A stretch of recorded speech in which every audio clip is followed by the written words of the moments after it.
All right, let's talk Michigan Wolverines football. All eyes are on that other team from the Big Ten heading to the national championship game. But Michigan, they're still reigning national champions, right? We got to respect that. They're making some good moves in their own right, building off a strong finish to the season, heading into 2025 with a lot of juice. And we've got another great report out of Ann Arbor. But first, I'm Nick, and this is Saturday Morning Inspection.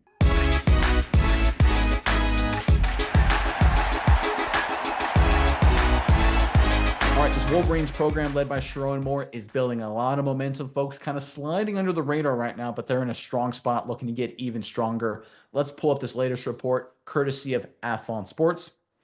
With the recent news of Louisiana cornerback Caleb Anderson choosing Michigan in the NCAA transfer portal, the Wolverines have secured a significant addition to their secondary. Anderson announced his decision following an official weekend visit to Ann Arbor. The addition should address one of Michigan's most critical needs following the departure of Will Johnson to the NFL. The Wolverines needed a reliable cornerback to round out their defensive backfield. Obviously, Johnson's great. You need to replace him.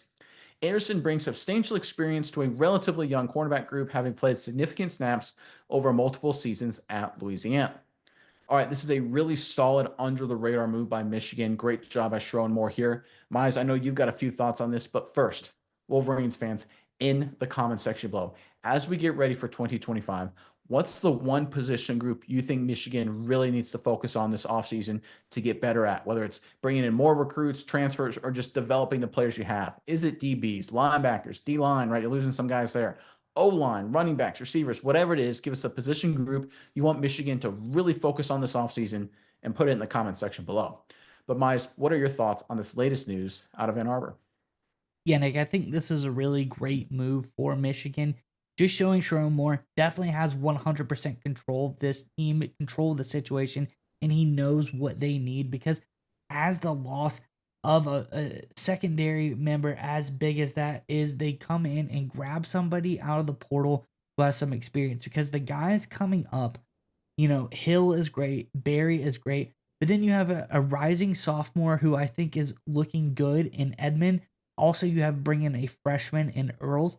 And that's just a really young secondary. I think they could be talented players, but that's not what you need at this time. You don't need to trust that these young guys are going to develop. They could be the guys. I think through the course of a camp, it could be the guys. But I think as we see in the NFL, what do you do when you have trouble at a certain position? You have young guys that you could necessarily, get move into those roles. You got to bring in some competition. And a guy like Anderson is a really great veteran presence, veteran piece to help come into this DB room and provide valuable competition to these guys. I think this is a really home run, savvy head coach type of move from Sherrone to bring in a veteran guy in the secondary to help bring the room together if you need him. He's the veteran guy that has done really well in his career so far, and you can lean on him. But if not, you're probably providing valuable reps and valuable competition to your rising sophomore guys like Edmonds or your incoming freshman guys like Earls, who very well could be good. But I think it's always nice to bring in another piece, to have another person on this roster. Really, really great job by Moore. I think it's showing more and more he is building this roster up to be a competitor in the Big Ten. I know that it lost a lot when Jim Harbaugh left, as far as players going to the NFL, coaches going to the NFL as well, following Harbaugh. They've done a really great job. Strong into the season as far as beating Ohio State goes. This team looks like it's on the trajectory to do something really, really special in the next few years.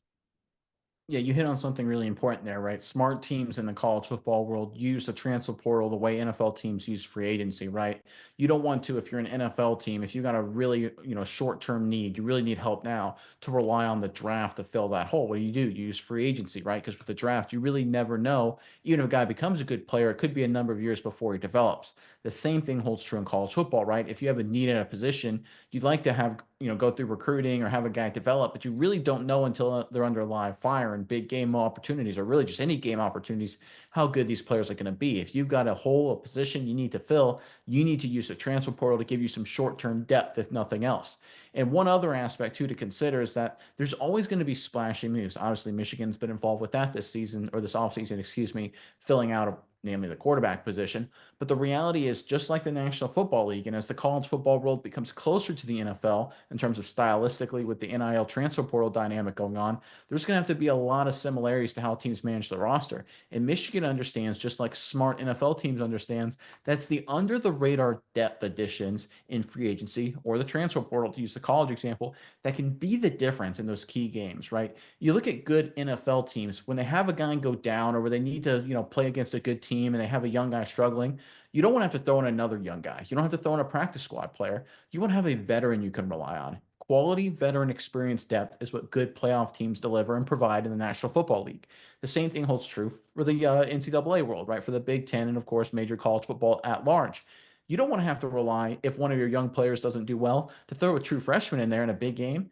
I mean, maybe the true freshman's ready, but you don't want to have to rely on that as a reason to be successful, to get into the college football playoff or not.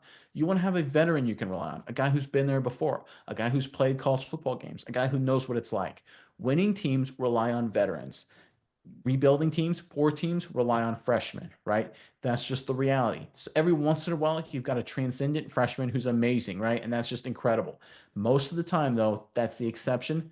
Obviously, not the rule. The rule is veterans win you games. Veterans take you to the playoff. Sherrone Moore, Michigan, understands that. That's why they're using a veteran here to address defensive backfield to get this team prepared for 2025, starting with spring just a few short months away.